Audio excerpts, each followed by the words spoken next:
Soyons patients et confiants.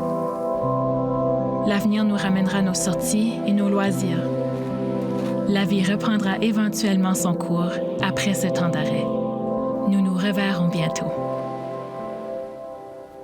Ouais, les vacances d'été, on le sait, seront bien différentes cette année. Les frontières de nos provinces ne sont pas pour le point d'ouvrir. Et c'est dans ce contexte que vous l'avez vu, le Nouveau-Brunswick a lancé cette campagne marketing en encourageant les gens à profiter de leur propre province, de rester chez nous finalement en vacances. Mais pour les petites entreprises dont le chiffre d'affaires provient largement des gens de l'extérieur, des touristes, l'avenir est incertain. J'ai discuté plus tôt aujourd'hui avec 3 d'entre eux, Marcel Bernard à l'île du Prince-Édouard, Renette Cormier en Nouvelle-Écosse et Sonia Jalbert au Nouveau-Brunswick. À vous 3, bonsoir. Merci beaucoup d'être avec nous. Bien, bon plaisir. Bonsoir. Commençons par vous, Sonia Jalbert. Vous avez traversé plusieurs épreuves, entre autres avec la fermeture de votre restaurant à Paquetteville le 30 mars dernier.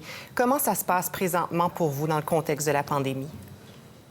Bien, présentement, tout est sur pause. Les employés attendent impatiemment, comme moi, d'avoir d'autres nouvelles des réglementations par rapport au gouvernement du Nouveau-Brunswick. On se questionne à savoir s'ils vont nous réouvrir à 50 de capacité ou à 100 et quand est-ce que ça va quand est-ce que ça va avoir lieu. Pour l'instant, on est en développement pour offrir des boîtes pour emporter, comme on a le droit d'offrir du prêt pour emporter ou des commandes pour emporter. On mise un peu sur des boîtes un peu pour garder l'identité du nouveau caveau en offrant des accords mets et vins pour certains repas, mais des repas aussi plus conviviales pour toute la famille. Donc, beaucoup de restaurateurs comme vous qui ont dû se réinventer à travers cette crise-là. Sentez-vous qu'avec le plan de déconfinement, Mme Jalbert, il n'y a pas eu assez de détails pour l'industrie touristique et de la restauration précisément? Bien, évidemment, il n'y a pas eu assez de détails. Puis même pour les subventions gouvernementales, je trouve qu'il n'y a pas assez de détails. Si je réouvre, par exemple, est-ce que je vais avoir droit? On le sait qu'on peut avoir 1 000 $ de revenus de plus avec le 2 000 $, mais si je réouvre mon restaurant, est-ce que je vais quand même pouvoir... Est-ce que je vais perdre le 2 000 $? Est-ce que... on est content quand même d'avoir le 75 % des salaires, mais il faut penser qu'un restaurant comme le mien, pour être juste rentable, il faut être plein à 80-85 % de capacité. Donc, pour être profitable, il faut être à 95-100 % pour certains restaurateurs. Donc, s'ils nous réouvrent à 50 % j'ai vraiment peur de ne pas pouvoir ouvrir les portes et plusieurs de mes collègues aussi pourront peut-être pas ouvrir leurs portes. Tout à fait, c'est un défi. Renette Cormier, vous êtes gérante de votre côté d'un gîte touristique à la baie Sainte-Marie. Est-ce que vous êtes en mesure d'accueillir des gens présentement dans le contexte de la pandémie? Non, pas du tout.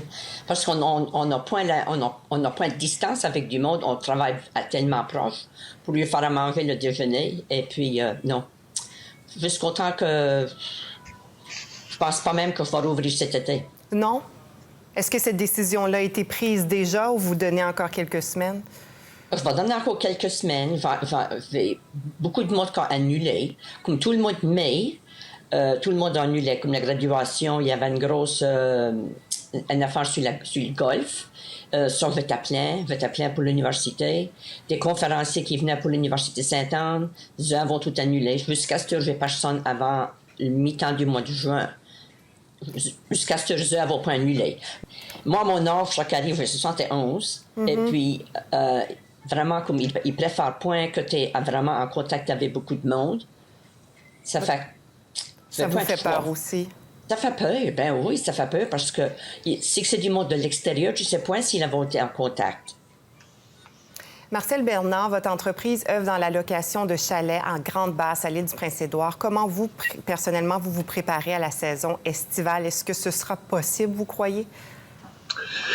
Mais pour le mois de juillet, je pense pas qu'il y aura beaucoup d'activités quand même qu'on a ouvert les chalets pour l'intérieur de l'île du Prince-Édouard. Nous autres, notre clientèle est surtout de l'extérieur de l'île du Prince-Édouard. C'est rarement qu'on accueille des gens de l'île. Donc, le mois de juillet s'annonce, on a eu plusieurs annulations. Je devrais dire la majorité des clients ont annulé pour juillet. Au mois d'août, le monde a encore espérance, oui, parce que hier, on a eu la chance de parler à quelqu'un de nos clients. Et puis, ils n'ont pas annulé. Ils ont juste dit, ben, on va attendre un peu.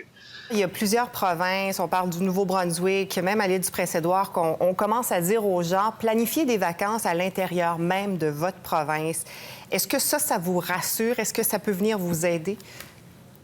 Ça peut, avec assez de marketing, si tu veux, mais ça sera tout rebasser une clientèle en quelques mois pour être rentable. Je m'imagine qu'on en aura peut-être quelques-uns de l'est de l'île ou le centre de l'île, mais pour mettre une entreprise rentable, je pense jamais qu'on en aurait assez. Madame Cormier, vous nous parliez du fait que vous considérez ne pas ouvrir cet été. Si vous n'ouvrez pas cet été, est-ce que l'avenir même de votre hébergement ne serait pas assuré? Qu'est-ce que ça veut dire pour les années à venir? C'est difficile à dire.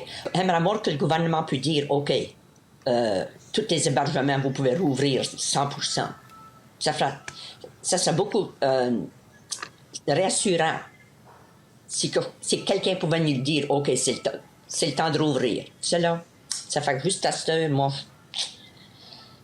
je suis fermé jusqu'au temps qu'ils disent, va, let's go. Parce qu'il manque beaucoup de détails, et ça, dans ces 3 provinces des Maritimes.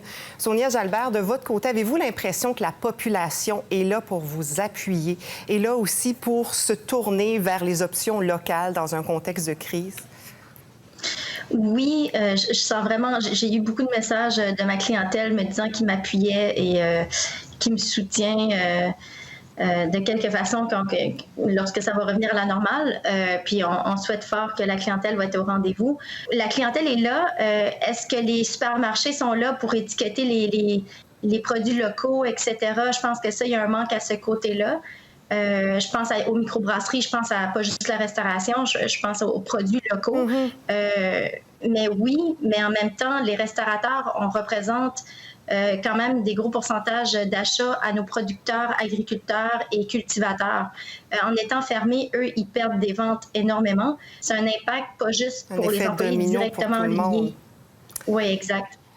À vous 3, je vous souhaite vraiment la meilleure des chances dans ce contexte ici. Je sais que c'est pas facile. Je sais aussi que les réponses tardent à venir. Mais à travers tout ça, j'espère que vous serez en mesure de vous réinventer puis aussi d'accueillir des gens de votre province. À vous 3, merci beaucoup d'avoir été avec nous ce soir. Merci à vous. Merci beaucoup. Bonsoir.